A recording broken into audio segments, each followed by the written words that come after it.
Hello friends, आज मुझे आपन सहित टमाटो सार रेसिपी शेयर करी। तो से मुझे 7टा टमाटर नहीं जाइए, पूरा लाल टमाटर।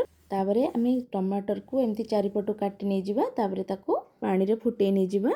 अबे हमर टमाटर फुटी सारी 5 ରୁ 10 मिनट मुझे फुटे देती। तो ताको आम गोटे प्लेट को एबे काढ़ी नहीं जावा सब टमाटर को। तापर ताको किसी समय ठंडा होगा छाड़देवा।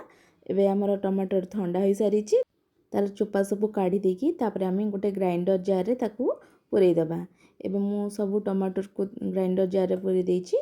हाफ कप नड़िया कोरा एठी नेछि, 5 ରୁ 6 कोला रसुण, गोटे इंच अदा, गोटे चम्मच जीरा देकी गोटे कप पानी देकी ताको भलसे फाइन पेस्ट बनै नै जिबा। तापर कढ़ई गरम करिकी 2 चम्मच तेल पकेबा। तेल गरम हो सारा परे हाफ चम्मच जीरा, हाफ चम्मच सोरिष, 8 ରୁ 10टा भृसंग पत्र आउ किछि हिंगु देकी तापर आमे पेस्ट ऐड करबा। तापर आमे सब गुंड मसला ऐड करबा। हाफ चम्मच हल्दी गुंड, गोटे चम्मच लंका गुंड, गोटे चम्मच धनिया गुंड, 2 बड़ चम्मच गुड़, 2 बड़ चम्मच आमे देबा तेंतुली रस देकी 4 कप पानी देकी ताकू भल से बे गोळे नै जिबा।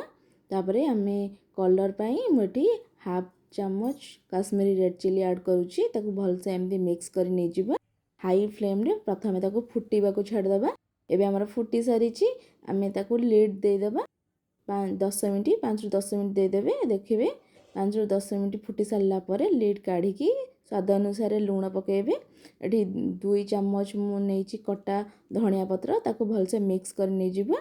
तापर गैस रो फ्लेम को ऑफ कर देबा। तापर आमे ताकू गरमा गरम सर्व करबा।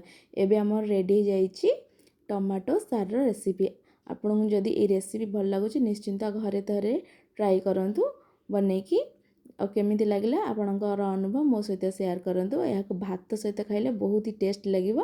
आपण जदि डाली डालमा खाइकी बोर हो गलेनी, या थरे निश्चिंत घरे बनेकी खांतु। और केमिति लागला रेसिपी कमेंट माध्यम रे निश्चिंत लिखिबे। एबे हमर रेडी हो जाइछि, ताकू मु एबे सर्व करूछि। रहिली, नमस्कार, जय जगन्नाथ।